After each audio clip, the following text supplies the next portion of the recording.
So I'm excited today to have a wonderful guest. I asked him to be on, kind of was blown away that he said yes, because his face is all over these days, and that's in a great way.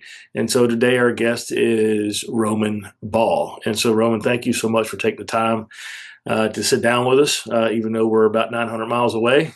Feels like we're in the same room. So the power of electronics is pretty cool. Yeah, no, thank you for having me, man. It's one of those things where you didn't even have to ask. I mean, I was probably actually going to ask you if I could be on the podcast just because, it's one of those things like we've talked about many times, especially at the HVACR symposium. There's all these great people in the industry, and it's not just because they know their stuff or that they're really good at their job or that they, really good at diagnosing problems or building businesses. It's just because at the root core of who they are, they're just great people, right? The morals, their honesty, the integrity that they bring. You want to get to know them, and they're kind of like this ray of positivity, if you will, to where once you surround yourself with them, you can't help but feel good, right? Yeah, exactly. Exactly. And, it was amazing. My first time at the symposium was last year. Really? Yeah, I had not been to the previous ones. I knew a lot of people going. I mean, been friends with Jim Bergman for a long time, Yeah. right? And involved with those folks, but I just hadn't been able to make it down there. And so last year, I was just blown away by the camaraderie, blown away. The people that you get to see, like Allison Bales, I had his book for 2 years or so, and to go up and be able to talk to him. Right. Yeah. Everybody's so accessible, and it's so refreshing, to be quite honest with you.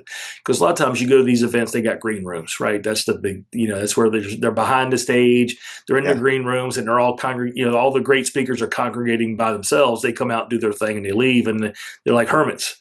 Yeah. They walk off the stage at symposium, and they're right in the crowd, and we're having great discussions, and we're able to talk. It's an amazing thing, really. Yeah, it's funny that you described that room. That room is actually oh crap, I forgot to create my presentation room. It's usually where everybody congregates at the symposium. And you always can find it because like the day one, you'll go in there and you'll see all the speakers in there and every single one of them on a laptop. And they're like, yeah, I started my presentation on the plane before we got here and I have to finish it before I go on. Oh, I go on in an hour, but I'm going to wrap it up really quick and then go up there. And it's still seeing that too, the level of dedication, and then to them go out there and just kill it and knock it out of the park. You'd think they've been teaching this for 10 years, right? But no, they just kind of wing it sometimes. So, and that's the beauty, because we've all done it, right? Yeah. We've all done it. I'm like, oh God, I got to teach that class. And you're like last minute, it's just sometimes what we do. And it's not that you don't know the material. It's like, okay, how do I want to present it today? Right. And so you're like thinking of the crowd that you're in front of. You got a limited amount of time. How do I get this across? Right. And so you may have something you normally do in 4 hours, but you've only got 50 minutes. Yeah. Yeah. And so which of these points am I going to bring out? Right. Yeah. No, and it adds up too, especially when it comes down to, determining what am I going to talk about. And usually you expect someone to just come in and say, hey, can you talk about this? But trying to figure it out yourself sometimes is difficult. But again, stick to the basics, stick to what you're passionate about, and then, kind of just follow through. So. Yeah, exactly. So I'm going to ask you a weird question, right, to kind of get started, even though we've already kind of started. So I like to ask this weird question, right? So tell me something about you that is not normally known or publicly known.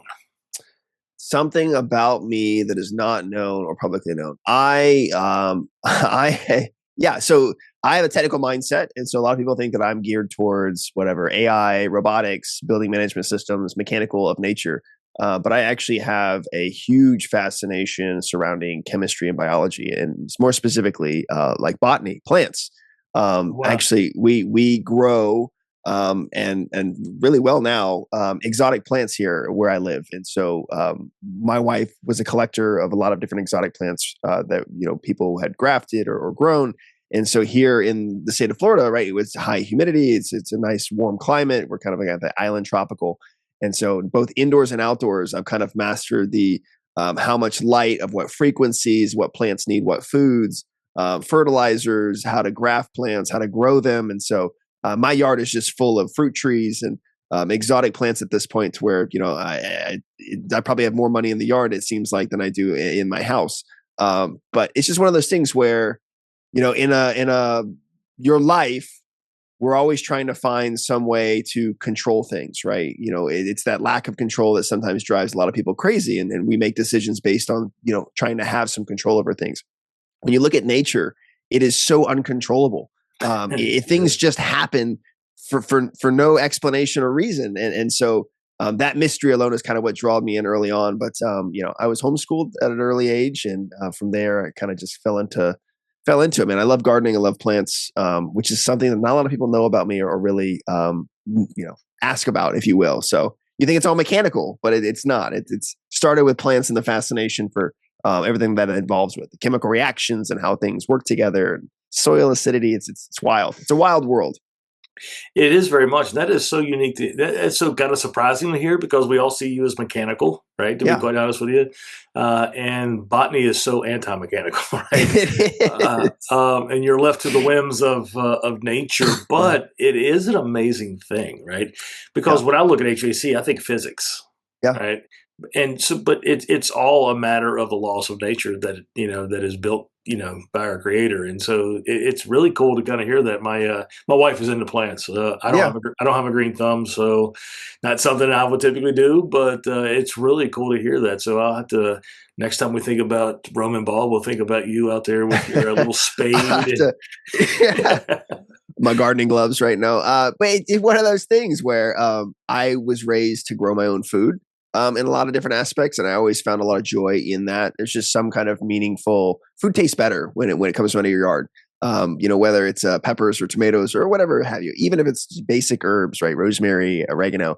But watching my kids and raising my kids to find that they also have a love for that, and watching them explore that. This year we're doing like I call it chaos gardening. I've given the kids a ton of seeds, a bunch of different plant types, and they just go out and they plant them, and in whatever order they want to, however close they want to, they water it. It's their responsibility, and whatever they grow, they'll be responsible for what that is. And it's gone really well. It's just one of those things where as teachers, sometimes we have to step back and stop following the ways that everybody says works or what you should do or how you should do it, and you just kind of have to just figure it out, and just kind of toss caution to the wind and say, we're going to do this. Let's see what happens. And we're both going to figure it out together. And it's been really cool. So That is really really cool. I was asked one time at Rewires, like, tell us about something about you how growing up. I'm like, well, I grew up when we gardened, and it wasn't cool, yeah, but we yeah, had a yeah, garden because that's how we survived, yeah. That's it. right? And we were You just could, poor. yeah, you couldn't buy tomatoes at the store because they didn't have any where you lived, and so you had to grow it yourself or figure it out how to make it work. So Well, my dad was always like, "Why am I going to go to the store and pay for something when I could grow it here a lot cheaper, right? And it's better." And then my dad would actually go and service oil furnaces, and people would sometimes trade him like deer meat, right? so Because it's we weren't funny, yeah. hard.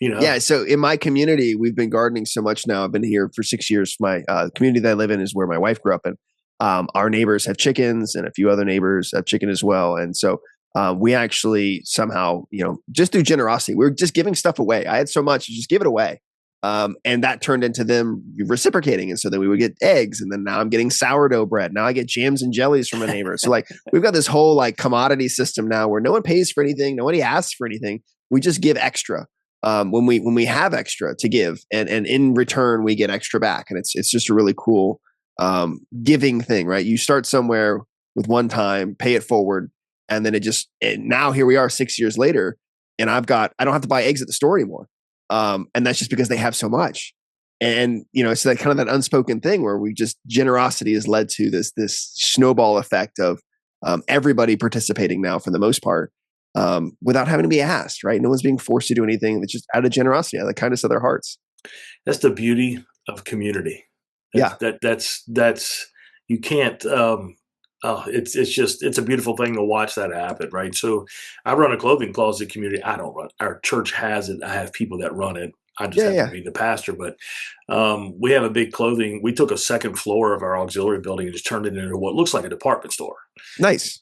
But people come in who have need, but what we find is they're like, "Hey, I have stuff I can't wear. Can I bring that?" Yeah. And so they have this great joy that they're contributing, and they're also getting what they need, Yeah. and it's created this great balance. We never are looking for stuff. We always have an abundance of stuff, and the people that come to with need also bring, and Yeah. it's just a great joy watching all that go down. And so, I mean, it sounds like what you're doing. Just once you made a generous move, Yeah. and it just keeps getting reciprocated back and forth, and to the point that you just have a beautiful community, and that is But that is so it cool. and it all started with a spark, right? And that spark was I have too much. I'm going to just give it away. Like, I don't need it. And someone else could use it and they could need it. And so, why not? And that has just snowballed over the years into what it is now. And so I'm not saying that I take credit for all of it. Obviously, it was put onto my heart to do that, but it's one of those things where my kids love it now. So my kids are always giving stuff away.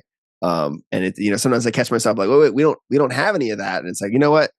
Go give it to them. Yeah. You want to give it away, you give it away. I'm just happy that you feel like that is something you want to do. Exactly. What is it to have two coats, but tell somebody else go and be warmed, right? Yeah.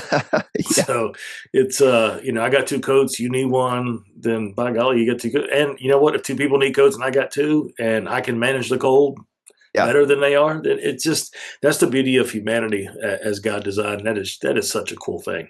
That is awesome. Yeah. No, I love it, man. Yeah. So let me shift to this.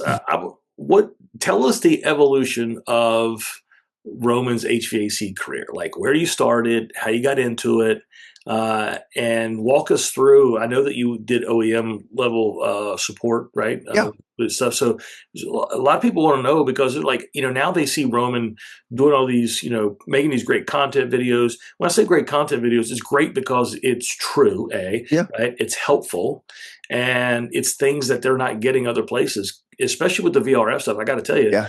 I've went through training and I've been certified through Hitachi, Toshiba, LG. I can't even remember the last Samsung. I think it was the last one.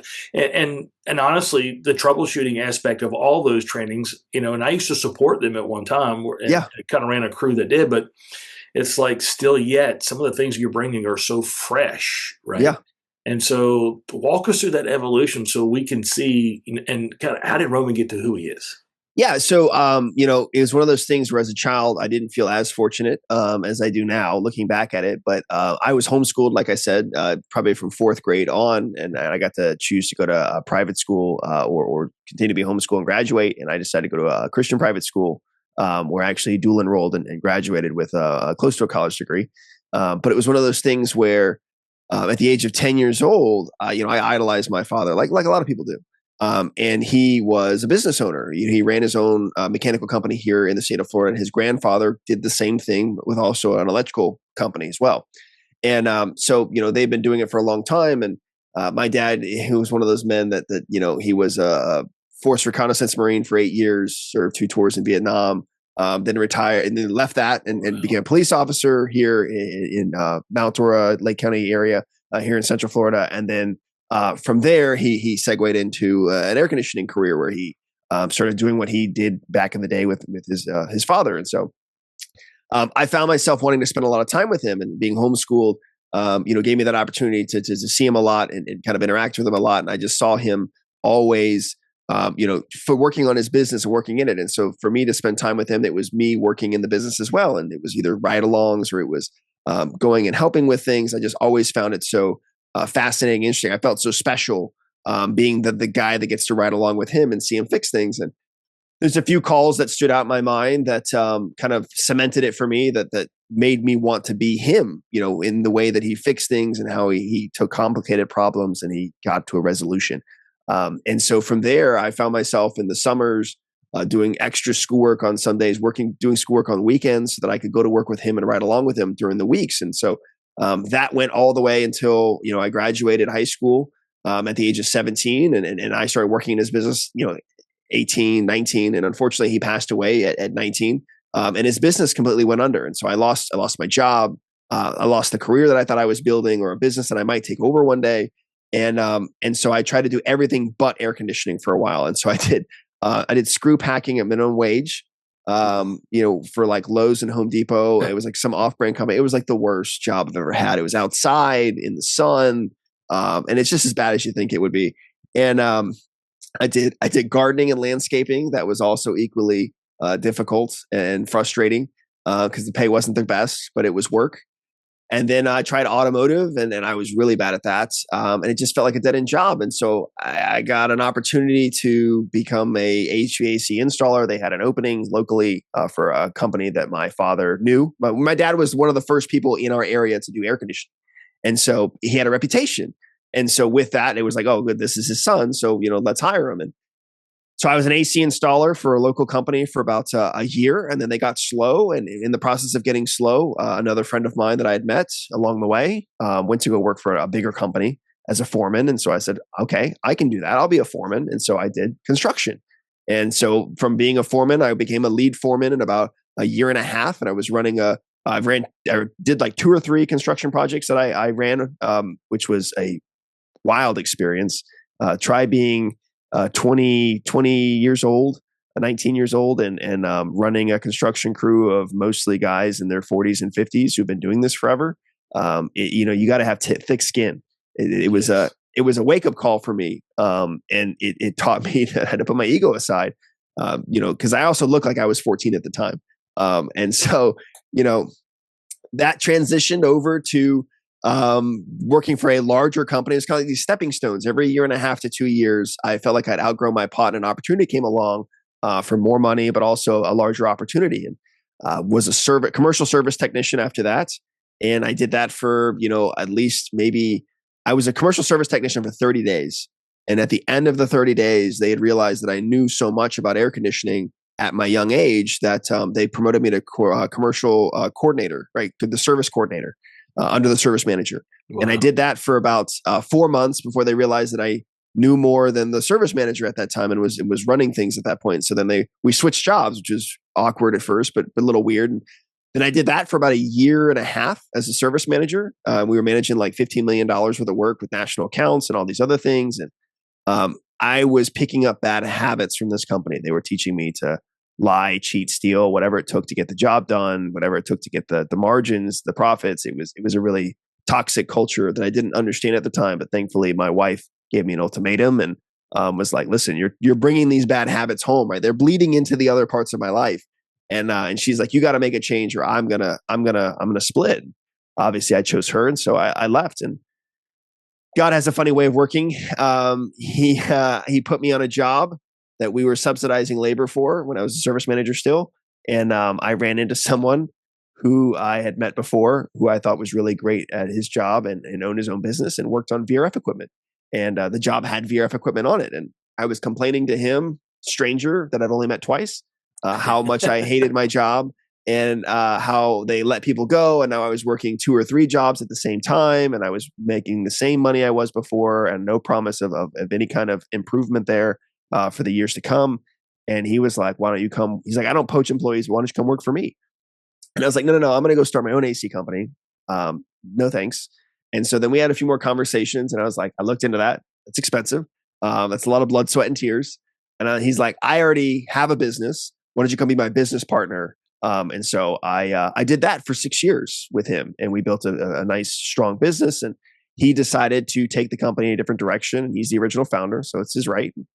So I kind of gave all my shares back because the company couldn't afford to cash me out. And the next thing you know, that was when I went to go work for the manufacturer. They were apparently itching, waiting for me to leave that position so that they could hire me. And I did that job for close to 2 years. And that was probably the biggest wild ride I've ever had in my life, working with the Japanese and flying all over the US to the world's largest AC systems that are also the worst in the country. Was really, really a good time. So to lead me here to Kalos. Wow, that is quite the evolution there. It's an amazing wild ride, and I will tell you. So I did OEM tech support for 17 years. When you say it's a wild ride, it is a wild ride. It is. You have no idea what they pay for or what the salaries look like or even what that's normal. They're going to pay for my plane ticket to fly out to Houston, Texas. They're going to pay for my hotel, my rental car, my food. Then they're going to pay for me to be there for like 2 days. And they're going to pay me to fly home, all just to take a class that we have online. And it's like, to see something so big where it's just like, yeah, sure, whatever it costs, those tools, you need them, go buy them, whatever. Yeah, just charge it to your card. Yeah, it's weird how it works, right? Until they get to the end of the third quarter and they look at the money they spent, then all of a sudden it's like travel is halted. Yeah, no more travel. Yeah, like I had 2 other events we were supposed to attend. Yeah. It's kind of amazing. But you get to see the equipment applied correctly. You get to see Yeah. the equipment misapplied, right? You get to go out and troubleshoot in ways that, as a technician, I find that like you're only going to, you run into what you run into. Yeah.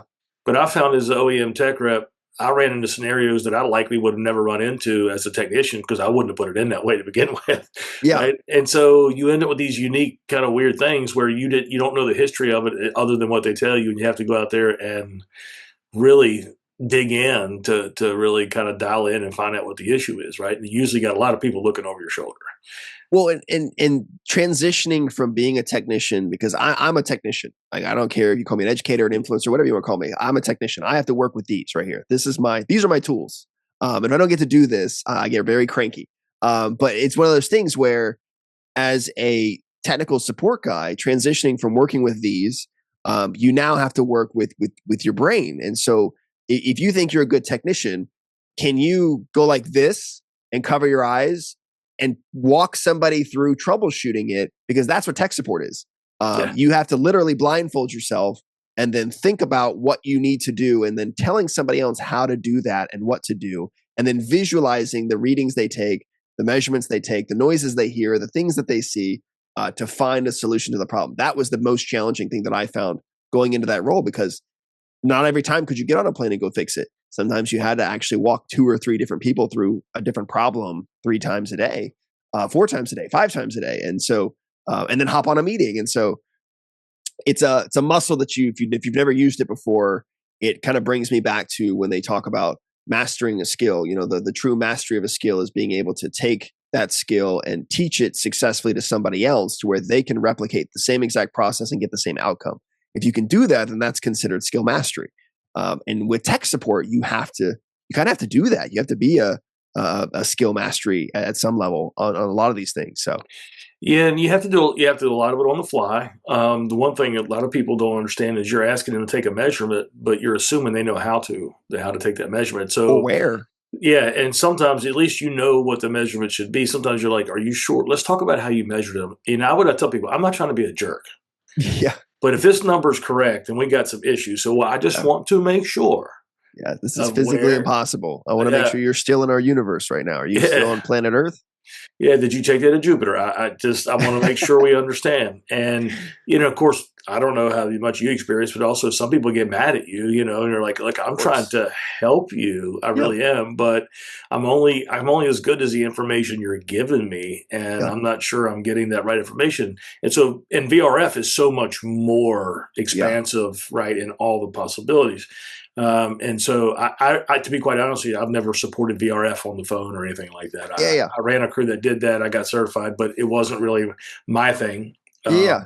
I knew enough to be dangerous and go out when I had to, Yeah. and Yeah. I literally prayed on the way. All right, Lord, you know that I'm going to run into a situation. I ain't, Yeah.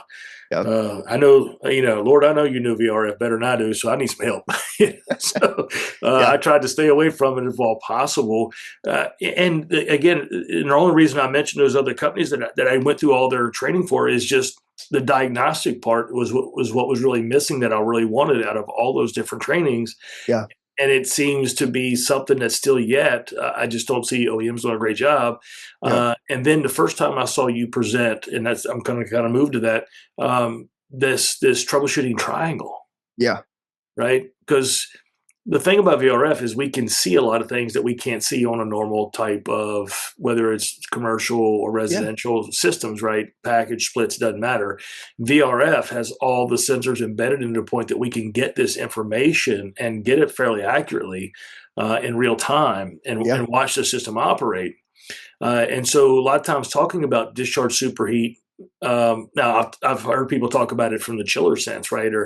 Sure. Or but with VR, it's not, and that's not in my wheelhouse, to be quite honest with you. I've heard them talk Yeah. about it. I'm like, well, that's great, but to the people that come from the light commercial and the residential world, when we're talking about discharge superheat, it's not something we normally see. Yeah. Right. But Yeah. it's important when you transition to the VRF world, then system subcooling and system superheat, and how it makes its decisions. Right. So talk about how you develop that triangle and just, give us a description of that. Yeah. So, when you start troubleshooting VRF, it's one of those things where you're going to get it wrong probably 90% of the time, if not 95% of the time. So don't think that you are any different than anyone else in the world that is doing the same thing. It's a difficult process. It's a steep learning curve.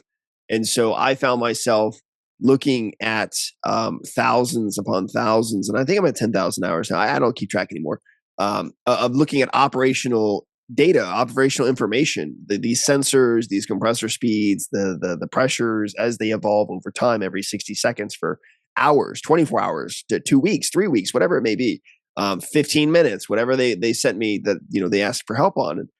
And when I found myself doing this task, rinse and repeat, rinse and repeat, rinse and repeat, when I wrote down this information on my notepad, because I'm old school like that, right? I got to take my notes and write them down. I found a consistency. And so one day I'm flipping through my notes and I'm going through old diagnostics, right? Trying to find where that note's at again. And I see the same thing on the same pages that I've been looking for, that I've been looking at, that I've trained my brain to find. It's always one of those things where it's really difficult to start learning how to look at this stuff unless someone pulls you aside and you go to a manufacturer class and maybe it clicks for you. And there's that, because like you said, there's that disconnection where there's theory, there's the service programs, but is anybody bridging the gap on where to start and a process of where to start that's universal across all the brands? And they're not. And so the only way you could do that is if you had somebody like myself who has looked at thousands and thousands and thousands of hours of data to come to the conclusion that regardless of the system, these things are universal. And with them being universal, this is the process you follow to get to the root cause of the problem. And before you knew it, I had the 3 pillars mapped out. And that was actually before I left Daikin. I posted a video on my YouTube channel 3 years ago called the 3 pillars of Daikin, service checker or something like that. And I think it's got like, I don't know, it's got like 20,000 views now, but it was where I started. I was teaching a class on how to troubleshoot level 2. Daikin has a service and troubleshooting level 2. I'm one of the instructors that's certified to teach it. I think I'm like 1 in like 4 people in the country that can teach it. And so not a lot of people get certified in it. And so it's the highest level of technical service training from the manufacturer. And I got done teaching this client in Michigan, right? Thermodynamics was the company. And we finished. These guys had great questions. These are seasoned technicians to maybe been doing it for 5 years and a lot of great questions. But at the end of it, like teaching this class, I'm like, man, I don't think they're really that prepared for this. And so they left on last day. I was supposed to get my stuff, pack up, go to the hotel, and then fly out the next morning. And I asked them, hey, can I stay? And I want to make a video really quick. And pulled out a whiteboard and I started writing these numbers down. And I'm like, okay, I'm just going to make a video off the cuff with my GoPro that I got. And I did. And from that video has stemmed all of this stuff. And it was looking at suction superheat, discharge superheat, and system subcooling. And those 3 things I just kept using over and over and over and over again, year after year after year. And now here I'm at like year 5 using this stuff, that I mapped it into a triangle. I'm like, there's a connection for the refrigeration cycle here somewhere. Let me map it. And that turned into a triangle. And then that triangle got bigger. And then I added more things and I started using it different. And I started just testing it over and over again for about a year. And that's where the troubleshooting triangle came from. And it's not a new concept, but it is. It's not a new idea that the refrigeration cycle is connected, but it's never been displayed with these things being the main corner pillars of any refrigeration system. And so although it is a new methodology and I did create it, I didn't create suction superheat. I didn't create discharge superheat. I didn't create system subcooling. It's just a new way to break down complex problems and systems like VRF into an easy to understand format that even, residential systems fit on, rack refrigeration systems fit on the triangle. Because again, these are all universal truths around refrigeration and physics. They don't break any rules of thermodynamics. They don't break any rules of physics. They all follow the same patterns. It's just the numbers might be different. Where we measure it might be different. The amount of compressors we have is different. But it's still all the same stuff that we've been measuring all along, just in an easy to digest format. And that's kind of how the triangle came about. I've been teaching it to my team. And so I'm learning how to teach it too, because, for me, I know how to use it, but teaching people how to use it is also something I haven't had to do before. So I'm excited to see what it turns into and evolves over the next few years. But yes, it's been a journey, man. Yeah, it's amazing to watch. I like the triangle inside of a triangle, right? Because you really are connecting all these, right? All these things that are true of any refrigeration system, right? Regardless of what application it is, these things are all true. It's just we may not be used to measuring some of those, right? But we do need, but the understanding that you're able to get, right? Because to me, like when you look at how people learn, right? People learn either visual or auditory. The majority of people learn visually. Yeah. I got to see it, right? And to me, the presentation, of that connection, Yeah. right, really makes a huge impact. Yeah. And so I got a company that I support. I still do consulting stuff and I support, and they do a little bit of VRF work. And so the young man that kind of heads up that part, I'm like, listen, you've got to go watch this. You've got to, and Yeah. it's like, wow, it really kind of connects, because a lot of times we're looking at data, right? He'll record data and he'll send it Yeah. to me and say, Huff, what do you think? And I'm trying to go through it, and just when you start putting those kind of pieces together, Yeah. and you see the trending on it, and all of a sudden it just kind of comes to light. And you're like, okay, this kind of makes sense. And this is happening. This is where the process is breaking down, right? And why is it breaking down? What is it going through that's creating that issue, right? Yeah. Of course, then you get into vapor injection. It gets a little wild. But again, on the triangle, there's a spot for it, right? Yeah, As long as you're connecting it to the right spots in the right direction where the refrigeration cycle is, it actually fits. And for me, it was one of those things where, I can see it in my mind, but other people struggle to see it. And I get that because it's difficult to grasp. I grasp the concept so I can see it. If you don't grasp the concept, it's even more difficult. And so the beauty of it is that it's just 3 corners, it's 3 measurements, and then adding things to it as you go to help you connect those pieces of maybe it's a refrigerant restriction, maybe it's overcharged, maybe it's undercharged, maybe something isn't working the way it's supposed to. And you can find that by going deeper and deeper and deeper and diving deeper. And so that video, actually, I posted on my YouTube channel, I think yesterday or 2 days ago, something like that. And I also put a link for the actual slideshow that I use or that I put together for, it's the same presentation I taught at the symposium. It's just in a different format for AHR, but all that stuff is on the internet now. So it's like a 48 minute presentation I think I did for the troubleshooting triangle. So it's out there now. I need to go back and watch it with a little more intent, to be quite honest. I was watching it and like I'm kind of getting the concept and I'm doing some other stuff and I'm like, wow, this is good. Yeah. And so I really like to, and I'll make sure I'll put a link to that video down in the description so people can go see that for sure, because it's great stuff, and I need to really kind of sit down and digest it even better. I got a habit of getting in a hurry because I've always got 100 things going. I'm the same way. And they're like, I get the concept. I'm one of these guys, okay, I'm a big picture guy. I got the concept, right? I dig deep when I have to, but if I'm not in that, if I'm not in the moment right now where I have to dig into that because there's a problem I'm trying to solve, then I'm like, okay, I get the concept, but I know where to go. Yep. Where to find it. When I do have a situation, I know where to go and dig deeper. And having those resources that you guys are building, to me, is just absolutely tremendous. I mean, when you look at when I think about where Brian started, right? Yeah. And I remember kind of seeing him early on and just watching how all that has grown and then ended up growing into the symposium and all that. But all the value that you guys are bringing and much of it at no cost to us. Yeah. Is just an amazing thing. There's something deeper than just wanting to understand technical information. There's something much deeper there at work, to where you guys are willing to help people. Right? Yeah, I mean that's where my YouTube channel came from. It's not because it didn't belong on HVAC school. It's because I wanted to explore something that helped people in my market, and not only my market, but pretty much anyone who had a question. And so when I did the 3 pillars video, I didn't expect as much feedback as I got. And so I had a lot of technicians reaching out and asking me questions about, hey, this video was brilliant. This is my problem. Can you help me? And then it was like that, like times 10 every week. And I was like, oh my gosh. And so I would push them to the VRF Tech Talk Facebook page that I help manage, which is where the VRF Tech Talk podcast spawned from, people asking questions. And so I got to the point where the problems that everybody was asking me to solve were similar in nature. And so then I started making videos about the stuff that they would send me. And then those videos turned into more videos. And so every video that I've shot has been me solving a problem for somebody. It's never been me solving a problem for myself. It's always been someone has asked for my help and they need an explanation on something to solve a problem. And so they'll send me the data or they'll ask me questions.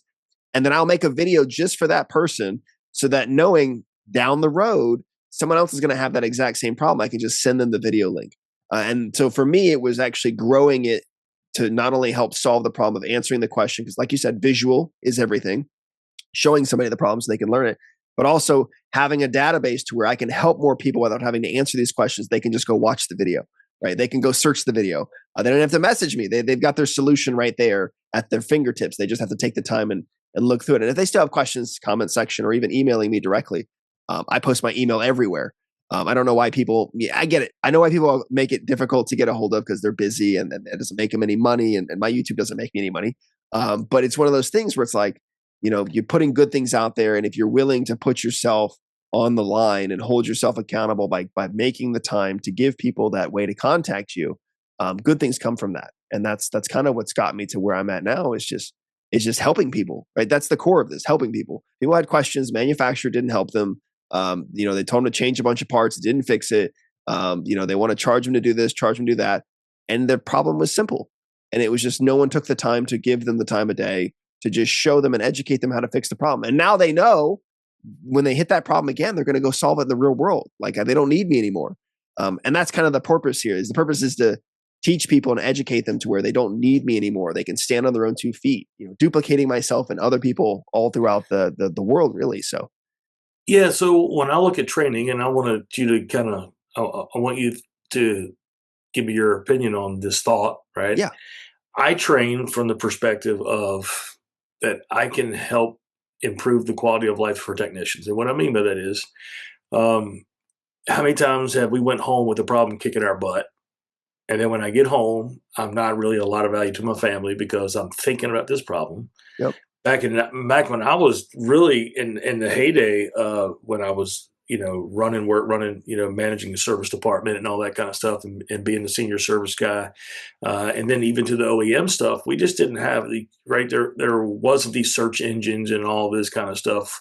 We AI, were breaking out books and installation manuals, right, and yeah, all this stuff. And so I would literally go home, instead of playing ball with my boys, I'd be reading a manual, yeah, and these things, right? And so my family didn't enjoy my presence that evening no, because it was kicking my butt. I knew the next day I had to deal with it, right? And so I'm trying yep. to do everything I can.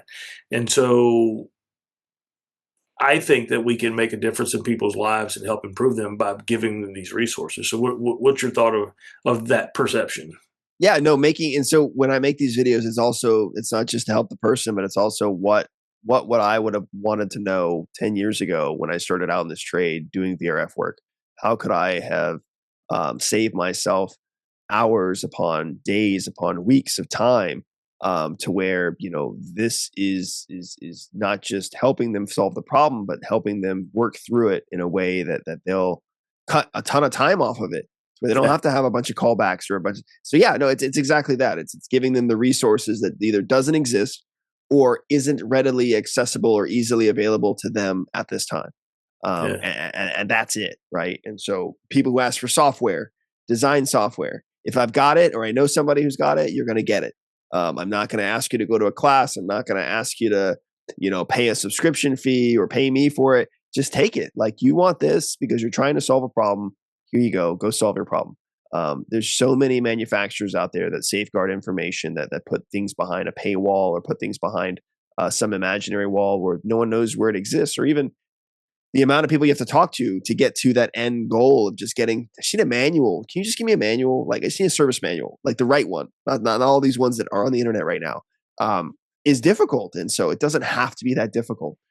And so finding the people, getting those connections on the higher end, it's funny because between the podcasts, the videos I make, what I do here at Kalos as the director of technical services, I have met a lot of directors of technical service from Hisense to Samsung to Hitachi and like they talk to me, they email me back, we talk, we chat. Um, you know, I love that I've gotten connections at the top level for most all manufacturers, not because I'm special, but because they've seen my stuff, they know who I am, and they know who I work for and what we do. And that allows me to kind of just bridge that gap of any problems that we have. I'll go directly to the source, get you what you need, and then get it to you. Right. And then give them feedback. Hey, these people are really having a hard time finding this stuff. Maybe you guys should work on that. And it's valuable for everybody. It's valuable for them because they see it at the top in case there's some kind of disconnection all the way down to the bottom. Big corporations are like that. I get it.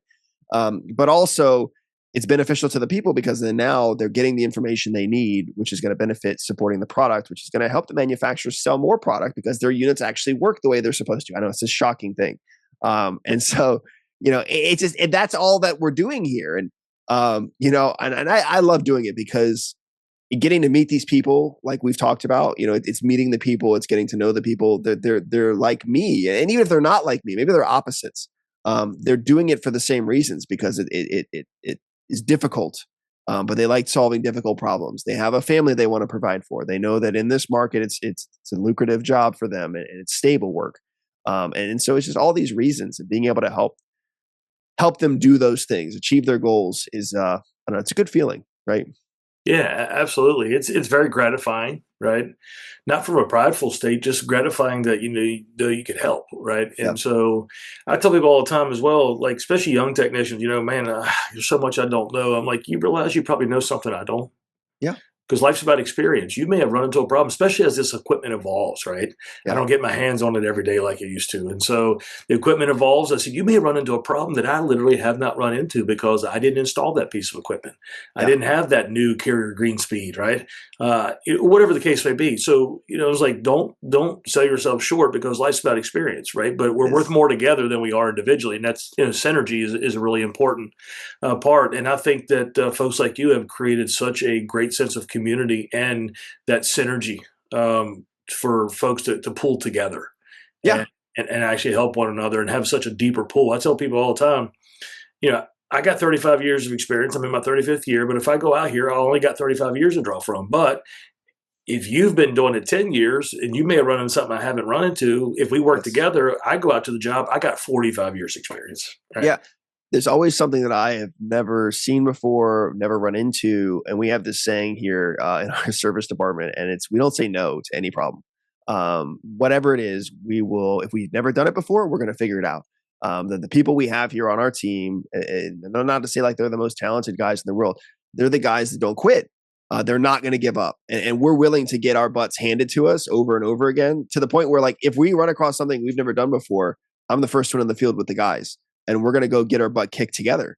And it's team building, right? It's like we have Yeah. no idea what we're doing, but we're going to do right by our client. And if it takes us 2 days when it should have taken us 3 hours, I'm not going to bill my client for that. But guess what? We're older, wiser. We've gained the experience now. We understand how to work on it. And anyone else who has a problem like this, we're going to go solve it now. So it's kind of being willing, the willingness to be vulnerable and show your own people that you don't know everything, because I definitely don't know everything. And that you're willing to go out in the trenches and just get your butt handed to you on something you've never done before. Not to say like, oh, we don't do that. Like I hate the words like we don't do that. And I get like your business may not focus on it, and maybe it's difficult for your business to do those things, and that's specific to you. Not knocking that. Everybody has that sometimes. But for us, like, I've got a client, or I'm getting a client, or this person has a problem. I'm going to do everything I can to solve it until I can't solve it. And if that's committing to something we've never done before, I'm the first one up to say, let's do it. Right. Yeah, but that leadership you just talked about is really important, because if a leader allows himself to be vulnerable, then the technicians will follow suit, right? Yeah. They got to know that you're willing to do it as well. And that's such a key thing that I think a lot of people leave out. I've seen service managers bark orders and all those kind of things. Yeah. And I can remember going out with my technicians, there's something maybe they already went out on. They're like, man, this is an issue. All right, well, let's go together. Yeah. That way because they first off, it's like, this homeowner is going to be looking at me again, or this building manager, and I'm like, well, let's go together. I'll take the heat. Yeah. Let's go figure it out, Yeah. And they're like, you think you know what the problem is? I have no idea. No, never seen it before. Let's just let's go roll our sleeves up, and figure it out. And, there's been times where I look like a hero, and there's times I look like a zero, right? But that's fine. But that's the thing, is that's the process. And for me, you can see it, the look of desperation in your technician's eyes, where they're like, dude, I've been out there 3 times. I've had my butt kicked 3 times. Please don't send me back out there. And it's like, no, I'll go, let me go, or we'll go together, or whatever it is. It's just one of those things. And also setting the precedence that it's okay to ask for help. Somewhere along the way in this industry, we found that, we don't teach each other. Senior technicians shouldn't teach the junior technicians, because then they'll take their jobs, right? Because they'll do more, or they don't have kids like I got kids, or they don't have bills like I got bills. And, and then there's that mentality of, I'm not going to teach anybody how to do the work that I know how to do, because then I'll be replaceable. And it's like, no, your job is to help bring up those around you so that you can rise with them, right? The tide brings up all ships, right? Right. And so it's one of those things where we have to kind of step away from that mentality of, you're not teaching people how to replace you. You're teaching people how to be you, so that more use means you can do something greater. You can do something more, or you become a trainer and that's all you do. I know tons of guys who would love to come off on call, on nights and weekends and out of state, or, overnights and stuff like that to just do teaching in an office, right? Or teaching in a lab or teaching in the field. Like that's a nice job. It has its own difficulties, but Right. that's the eventual progression that we're talking about here. Either you become a manager or you become a teacher, or you can do both. But hoarding those skills and having that mentality that I shouldn't teach anybody. This is me. This is mine. Like you can't have this. This is my cheese. It's Yeah. not it's not a good mentality. It's kind of toxic. Yeah, it is. Who took my cheese, right? Who took my cheese? That's it. Yeah, that's where my brain went. Yeah, that's awesome, it's I love to hear you say it because so many people recognize your brilliance and to hear you say these things, right? Because a lot of times we got to understand we do have influence. And I look at influence as a gift that God's given me. And I got influence over who it is, right? Everybody's got an influence of somewhere, whether it's your family, whether it's a few people that, maybe look up to you at work. We've all got this area of influence, and how we use it's really, really important. Do we use it for the greater good, or do we use it to have more power over people, right? Yeah. And when you see someone that that has influence and then shares that kind of wisdom, I think it's just really, really important to use that platform in that way. And it's so wonderful to hear. I'm going to shift gears a little bit because I know your time's limited, but let's talk about your experience on the plane to the AHR Expo. You were going out there, you knew you were going to present, right? And so tell us how you were feeling, because I saw your post. You made a post about this. You started off with, you said on your post that I don't really share my faith very often, or maybe as much as I should. Yeah. But this is what happened. So tell me how you were feeling, because I kind of got the idea from the post. But tell me in your own words now, just how you were feeling about in that moment, knowing you had to present, and then how God used something as simple as a napkin to just settle, things in your heart and your mind. Yeah. No. So it's actually it was the plane ride back. I'm sorry. Not there, but it's the same thing. So one of those things where I learned in my career as quickly as I moved up, as fast as I did, not because of my intellect. A lot of that has to do with the hard work. I didn't say no to the late nights, to the on call, to the whatever was asked of me. I just did it, and with intention. And I tracked it all the way down until it was done. And doing that consistently throughout my career is what got me where I am now as quickly as I did. Well, that doors opened, opportunities showed up, right? It's not coincidence. But knowing that I did make wrong decisions in my career at one point or a time or another, and that was because I wasn't listening, one to my spouse, but also, listening to God along the way. I had like we all do at that age where, you're just thick in the head and you think that you can do better and that you've got to prove everybody wrong mentality. And so I learned throughout my career pretty early on that there's been many close calls where I could have died. There's been many service calls where transformers have blown up, or units have exploded, or compressors have blown up, where it was a near life death scenario that no one could have predicted. That was a divine intervention. I swear to it, and we could go on for hours about those stories. But so I find myself now consistently praying and asking for guidance, that if the path that I'm on is the right path, then it'll work out, right? It'll be successful, or it'll be whatever it's supposed to be. But that if the path that I'm going towards, or that I'm leaning towards, that I'm going down, is not the right path, then let it fall apart. And that's what I ask all the time. And that's just because if it's not what God wants, then I don't want it. I've had things that weren't supposed to be, that I fought against really hard, and it made me miserable. I had dark times in my life after my dad died. I went to a depression, stuff like that was hard to come out of, and I fought things really hard. I tried to do everything but air conditioning, and it just kept slapping me in the face. And it was like, "Are you done torturing yourself yet? Like, when are you going to start going down the path that I have for you?" And which, again, when I stopped fighting that and I started leaning into that, I got to where I am. And so this whole story is to lead up to, I've learned to have faith and pray about it and trust in God that it's meant to be. It'll show up. It'll happen. But I have to make sure that I'm ready for it, and that I'm willing to do the work that's required. Because the God doesn't go around just bestowing treasures and gifts on everybody, and like, here's $1 million and here's a house and here's a lucrative job. You have to still put in the work. You have to be ready for the commitment that's required for those things. And I committed to AHR, and it took a lot, and it was a lot on my family. I have 4 kids, 4 boys, right? 9 years old, 7 years old, 3 years old, and 1.5. Oh my! And yeah, so it's quite the spread. And so we actually just lost our babysitter. And so it was one of those things where, my wife was going to go with me this year, and she couldn't because, the unforeseen circumstances. And so we lost a babysitter. So she had to watch the kids. And so I was flying to HR by myself, and it was putting a strain on us. And, she didn't want me to go, but I'd already committed, and I was going to do this thing. And it's such an honor to be being asked. It's not like I volunteered to do it. They asked me if I would teach on a technical topic and let me pick the topic and the time frame. And so I was super honored, and I was super excited, and kind of being pulled between these two places. And so, I find myself asking again, if this is the road I'm supposed to be on, let it be successful. Let it be what you want it to be. And so I went and I talked to all these great people, and I had great conversations. And I taught, it's such an open forum to such a large audience. Even though there wasn't a ton of people in the audience, and that's fine.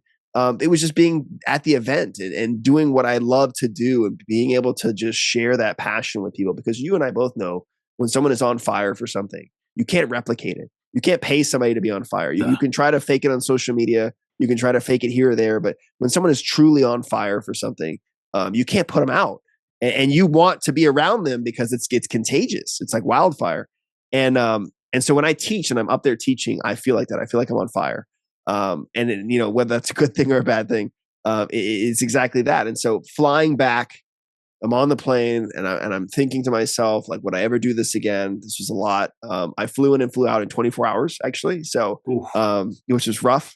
But it was what I wanted to do, and to get back to my wife, and to be supportive of that, and get back to my work flow of my job.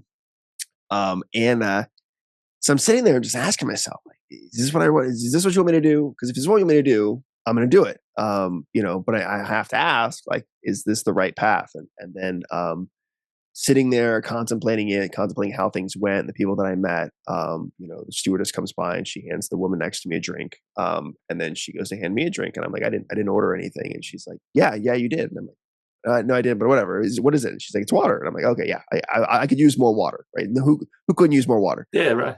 So I take it and I set it down in front of me. And I'm sitting there, and then, like, I have this strong urge to drink now, right? Because you have water in front of you. It's like, having to use the bathroom after, hearing water drip, or, the faucet running. And so I take a sip, and I'm just thinking to myself, and I'm praying at this time, like, if this is what you want me to have happen, let it happen. And then I don't know, for some reason I felt like I had water on my face, so I grabbed the napkin to kind of, like, wipe away whatever was there. And then for some reason, I set my hand down on my knee, and it just caught the corner of my eye. And it was like, when I turned and I looked at it, I felt like this overwhelming peace come over me, right? Because I was stressed out, I was tired. I've been on an airplane for, like, 3 hours, and I felt comfortable. And looking at it, I'm like, why does this look so familiar? And I looked at it some more, and then I realized the triangle was the triangle that I've been talking about, the triangle that came to me 2-3 months ago, not by accident, but with purpose, with purposeful meaning. I went to Vegas to teach about the troubleshooting triangle, and here is this napkin that is the exact design and layout of exactly what I was talking about. I feel like I'm getting goosebumps now talking about it. And it's just one of those things where it was like, it was such a God moment, because it was like, it hit me like a ton of bricks. I'm like, man, I felt like such an idiot. It's like, of course I'm on the right path. Like, this is it. Like, why would I spend all this time and effort? Why would this come to me? Why would I have this idea? Why would this idea help people? Why would it take off and gain traction? Why does it work so well? And it's like, because this is what's supposed to happen. This is where I'm supposed to be. This is the path that I'm supposed to be on. And the napkin went even further, because it was from Southwest, and it was their 3 original locations that they flew to. And it was basically just saying that greatness is founded on a napkin. Greatness can be found anywhere, that it comes from humble beginnings of just having that small, simple idea and then sharing it with the masses, growing it from something. And so in seeing that, it was like, there's this giant thing that's already started that I'm a part of. And it's not about me, but I'm thankful that I'm a part of it, and that it's going to grow into this giant thing. And not because I need it to, but because it's going to help so many people. And it's not just going to help them troubleshoot and be good technicians, but it's also going to help connect the other, you know, side of HVAC, which is like, when you think about the bad side, the on-call rotations, the burnout, the divorce rate, the struggles with just trying to maintain a life while doing an emergency service job like this, or plumbing, electrical. And so it's so much deeper than just a napkin. It was kind of a physical representation that I'm not only on the right path, but also that greatness starts with humble beginnings. And I don't know where this is going to go or what it's going to look like in 2, 3, 4, 5 years. But I do know that it's going to help a lot of people. And that's enough for me to keep pursuing it and to keep chasing this down and following those ideas as I go. And so, I don't get many moments like that. But when I do, it's one of those things where, like, I feel like we should talk about things like that more. You just know. Yeah, it's amazing how God can reveal at the right time in the right place. Yeah. Right, these things that just affect us and give us that peace, right, and let us know that, hey, this is where you need to be, right. And so it was obviously I read it wrong because I didn't realize it was a pain ride back. But I got a habit sometimes of reading fast. But still, the story has the same impact, the same power, just because you were in that moment where you were praying. And I think people forget we could pray anywhere, Yeah. right? So most people are praying on a plane that it doesn't drop out of the sky. I find that plane rides are great for praying about a lot of things, and I don't really so much worry about dropping out of the sky. Yeah. I've had some great moments on planes, to be quite honest. I remember coming back from Dallas. I was down there for a what they call a D6 conference based on Deuteronomy 6. That right, hero is the Lord God is one, right, and teach these things to your children when you wake up in the morning, when you walk along the way, when you go to bed at night. Yeah. And it was about us being intentional about training our children. That's what the whole conference was about. Yeah. And I was already a pastor at that point, so I've been bivocational for years. And I was a pastor, and I was also a service manager, and I really was out of balance in my time. Yeah. And I was at that conference, and the flight back was me and Guy getting real. To be quite, I ended up. I remember I was flying back. I can't remember the budget airline, but they had these upgrade seats on the front, and I'm a big Yeah. guy, so I scored this seat for like $50, right? And I'm just so Yeah. happy Heck yeah. that I'm up front, this big seat, and I'm a big fella. But I remember having to pull my hat down kind of over my eyes because, like, I cried half the way home. Yeah. And was just having this conversation with God, Yeah. and he showed up in a real way in my life. And to me, that's just kind of what I saw in that moment with that napkin is God showed up in a real way in your life Yeah. that just let you know that, you're where I made you to be. It's not Yeah. just where it's not about where you need to be. It's not about where you want to be. It's where Yeah. God made you to be. Yeah. Right? Because in his purpose, we find joy. In his purpose, we find satisfaction that we cannot get, and a peace we cannot have in any other way. Yeah. I do have to tell you one of the most the moment I think I loved the most about the symposium this year was at lunchtime when Brian prayed. Yeah. To me, that's just I have met so many fellow Christians Yeah. at the symposium over the last 2 years that it just blows my mind. Right. Yeah. It's an amazing thing to be connected not only through the trade we love, but more importantly through the God that we love. Right. It's Yeah. an amazing. And it's one of those things too, where, like, it's easy to pray when things are hard. And well, maybe it's not, but you find yourself more drawn to when you're in crisis to ask for help. It's just a natural instinct that we have as human beings. But a habit that I have worked really hard to instill is just praying when things go right, praying when things are exactly the way they should be, because they don't always will be, and they won't always be like that. And just being thankful for what you have and thankful for what you is in your life, and trying to, and to your point, I've been trying to teach my kids that, right? And so praying over our meals, they just know when I walk in the room, if we have, we're sitting down to eat or something like that, we go around the room now, and it's so cool to see my kids of different ages go around and say what they're thankful for, and they get so excited that they talk over each other.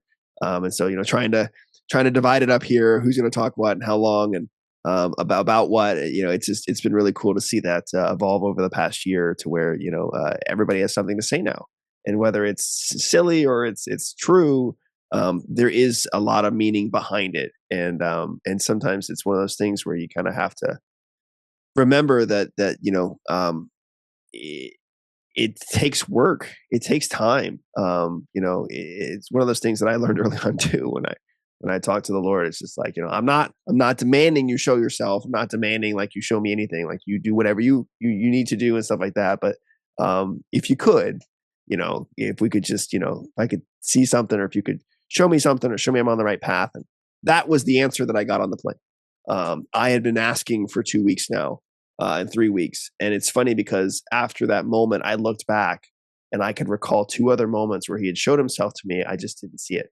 And I wasn't listening for it.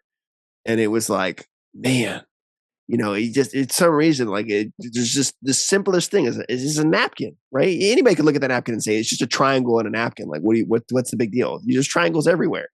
Um, why that? And it just, you can't explain it, but it all makes sense that in that moment, everything comes together. It's like trying to solve a problem that you've been dealing with for months. And you go and you look back at it and you're like, it's so clear. I missed it. I missed all the signs. I missed all the symptoms. All these things go together like this. And it just clicks for you. And for me, that was that moment.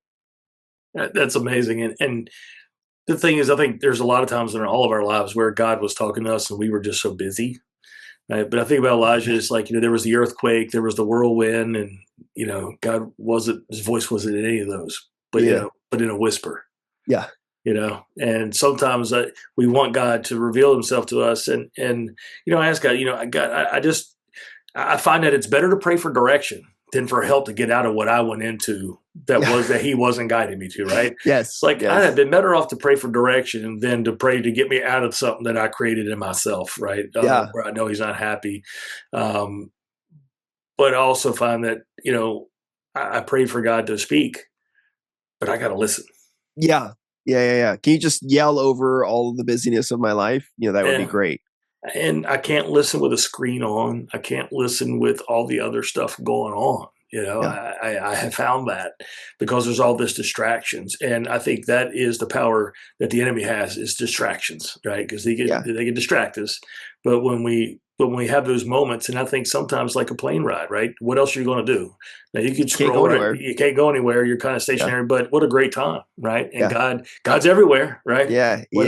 Whether I ascend to the highest heights or the deepest depths, He's there, and it's just amazing that He showed up that way. And I know I've taken so much of your time, but You're good. I got one last question if you'd be Yeah. willing to answer, right? Yeah. And the question is this: what's on the horizon for Roman Baugh, and where do you see yourself in the next year or two? Where do you think that this thing is leading for you?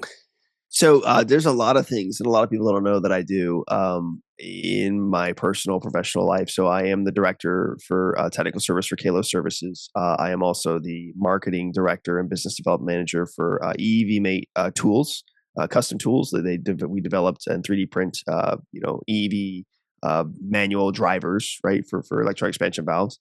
I've actually got some prototypes of our new tool that we're coming out with, the Pulse Mate, that determines you plug it into the board and see the actual LEDs pulse Oh to wow! make sure the driver on the board is actually working. And so I do that as well. And then I also run and operate my own consulting business geared towards mechanical contractors, reps, and manufacturers, where I'll look at operational data and give them an analysis report, a failure analysis report. I do teardown analysis reports, as well as also business guidance and business development. And so there's all of these things that I'm involved in. I obviously create stuff for HVAC school here on my shirt. And so, it's like, well, whoa, like you do all these things that's insane. I'm on the customer advisory board for True Tech Tools. I also work in our local trade school as an advocate on their council for technical development. And so, they're like, man, how do you do and balance all these things? And it's like, well, and the thing that I have found is that I love the unsolvable problems. I love to keep myself busy. I thrive in the chaos. That's why I have 4 kids, probably. They've trained me well to adapt and work on my feet. But when people ask me like, where are you going and what are you going to do? And it's like, I can't fathom what is on the horizon and what is going to happen. All I can tell you is what I'm working on now and what I'm excited about that's about to happen. So one of the things that I've been working on right now is actually developing VRF actual classes to teach people. So there's that gap that you talked about with manufacturing, where the disconnection is the people who are creating the trainings, the legal side of things, they're not going to put out so much stuff because the legality, they could be sued for it. And then also there's kind of this disconnection of like, they don't do it every day. They may own the equipment, they may sell the equipment, they may support it. They don't do it every day. And so That's if you're right. not installing it, you're not fixing it every single day, like in the field with your hands, you're missing a huge piece on how to teach the people who are. And so I'm going to try to bridge that gap with universal training that then gets very specific with the manufacturers. It's going to be one of my life's work that I'm working on now. Also working on a book to do the same thing. And so there's just so many things going on in the background. Working with consulting businesses and consulting companies. And it's like, you could ask me where I'm going to be in 5 years. I have no freaking idea. Hopefully doing the thing right now that I love the most. But I'm growing these things. I'm planting these seeds in these different areas of my life with the people that I've learned to trust, that are passionate like me, that are trustworthy, that are like you said, focused on the right things in their lives, and focused on helping people. I've never met a person, not to toot his horn, but as generous as Brian Orr. And so being around these mentors and these people, like you are who you surround yourself with. And it's gotten to the point now where I've started this snowball down the hill, and it's gotten so big that it's going to spawn off into this giant thing. And whether that's the engineering consulting business full time, along with a whole entire educational platform with some other people that I know, like Ty and Brian and Craig, all the way to just who knows, developing equipment with manufacturers and stuff like that, to creating a tech support hotline. Who knows? Like where I'm going is less determined by me and more so by the things that I'm doing with the people that I'm doing them with. So what does the future hold? I know it's bright, and I know it's going to be much bigger than what it is now, but I'm not going to put a tangible thing to it yet. You know what I mean? I'm gonna keep growing what I have here, trying to balance it all. All these saucers and plates that I'm juggling, called juggling chainsaws, right? Try not to lose a hand or an arm, but also balance my family too. And so, where is it going? It's going somewhere huge. Where maybe at one point this will be the standard that we train technicians off of for VRV, VRF, and maybe not. And I'm okay with that. And that's the thing, is that this is nothing to do with me or my name or who I am, and everything to do with what the industry needs, with what people need, with what technicians need. And it's not because I'm going to tell them what they need or I'm going to tell them how they should do it. My genuine interest is just helping them understand the equipment so that they can be successful in their market, so they can make more money, so that they can go and work for whoever they want to. They can go start their own business and company and provide for their families, because we don't have enough of those. And so, those are the genuine things. What do I want in return? I don't want anything, right? I don't want anything back from anybody. I just want to be able to do what I love to do. That's it. I just want to share what I love sharing, and helping people and watch it click in their brains to understand it and solve it themselves. So, that's it. So the answer is no answer, right? No, Sum it up. No, first off, it shows your personality, number one, and juggling all those things. You're high energy, Yeah. right? You can tell it just in the way you talk, right? Not just your videos, just in talking to you on video. You can just see the energy, and it just kind of helps show your character. And I'll be quite honest with you, it's going to sound really weird, but you made me feel better. My wife gets on to me because I've got a couple different irons in the fire, and I was like, okay, listen, you got to go listen to what Roman just said, and I'm going to play this part for her, so you won't be so upset at me. It's a lot, because this guy's got a lot going on. But it's a beautiful thing. But I got to tell you, God often plans things that are much higher than we would ever dream for ourselves. Yeah. Right. And he's the key to open the doors. And if he wants it, and he's he's purposed that for you, then it's going to happen. I tell people all the time. So I said this in preaching a sermon once, and didn't know how bad it was going to come back to bite me. But I said, you don't have to step on people to climb the corporate ladder when your Heavenly Father owns an elevator. It's true. It's true. Right. I found so many people who are cutthroat in the corporate world, and they'll be nice to your face, and they'll turn around and they'll do everything to make you look bad. And it just wasn't for me. Like I nothing against Daikin. I loved working for Daikin. It's probably the best job I've ever had, outside of being here at Kalos, and what I do now for myself. But it was one of those things where, like you said, you just, why? Well, what for? Why are we taking these shortcuts so that you can have a title, so you can have a salary? And it's like, if you're just honest, if you work hard and you genuinely help people, like the money will find you. And that's something I learned really early in my career, is stop chasing the money and start focusing on something that you'd love to do, or become passionate about something, or just get really good at something, but just be the best at that consistently, and the money will find you, and the work will find you. And stop trying to be like, I see guys all the time, they'll jump for $1, they'll jump for $2, and the company they go to, they treat them worse than they were before, or their life gets super stressful. And it's like, man, I get it. You want to make more and you want to advance, but there's other ways to advance in your career, and it starts with you, right? And so we have to sometimes face those hard truths inside of ourselves, that I'm not the best at what I do. And I know that about myself. But it's one of those things where, what can I do better? What can I improve? How can I help more people? How can I help these people understand this, or help, my internal teams or whoever? And knowing that there's always something to learn, and then focusing on that. And again, the money has always found me. I'm not worried about making money or doing any of that. Just do what I love to do. God has always taken care of me. And I also found this out: the more I made, the more I spent, until I took a good Dave Ramsey course, then my life changed. And so, but it was amazing. So after I delivered, after I was said that comment during the sermon, 2 weeks later, a guy who was an associate pastor for me, right? Again, we're in a little small rural area, and, both of us bivocational. Neither one of us take any money from the church or anything. But he was such a good help to me, and had a beautiful family, had 4 amazing kids and his wife, and just beautiful people. And he was a manager for a plant that did injection molding.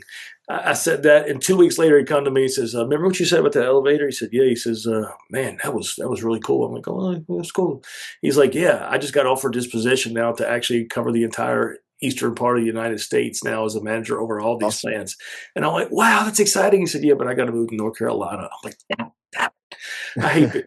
I hate it when the Lord reveals something like that, and it doesn't go the way I want. But of course, Well, we're so close friends. But yeah, it's one of those things where you can ask for guidance, but be careful what you ask for, because it may not be what you want. that's Um, right. and That's right. you're gonna have to live with it. You got to figure it out. And so I have found that many a times too. So Yeah, but it was so, I'm so happy for them. They're just such a great family, and they're doing really well. We keep up with them. So, but it's just amazing how God moves. But man, listen, I appreciate your time. You don't know, you don't. I don't think you know, and we don't have time on this one to really talk about how, um, like I was very young as like a 19-year-old road foreman, and yeah, then I was service manager in my early 20s, and so it's amazing how so much parallel stuff there. And I had to deal with the older guys giving me a hard time, and dealing with all that. And it's interesting to hear you tell your story. So, but I thank you so much for your time. Thank you for your energy, what you do for us as an industry, what you do for individuals, and just being plugged in. And